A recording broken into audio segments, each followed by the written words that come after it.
আপনার মেয়ে আমাদেরকে খাবার দেয় না কেন? গতকাল সারাদিন বলেছে রাত্রিবেলা খাবার দিবে, রাতে খাবার দেয় নাই।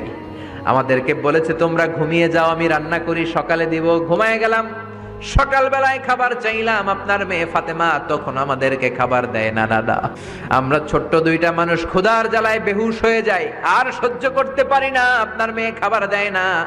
দুপুর হয়ে গেল, দুইজনে কান্নাকাটি করি, আপনার মেয়ে এখন পর্যন্ত আমাদেরকে খাবার দেয় নাই। আমরা দুজন তো আর সহ্য করতে পারি না, কেন আপনার মেয়ে আমাদের সাথে এমন করে? আপনার কাছে বিচারে দিলাম, আপনি বিচার করেন। বিশ্বনবী আর কি বিচার করবেন? ডেকে বললেন, হাসান রে কাছে আয়।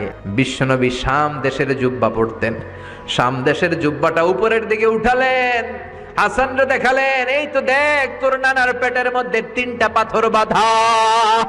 একদিন না খেয়ে থাকার কারণে তোদের পেটে এত জ্বালা, এত কষ্ট। আমি বিশ্বনবীর পেটে গত 3 দিন যাবত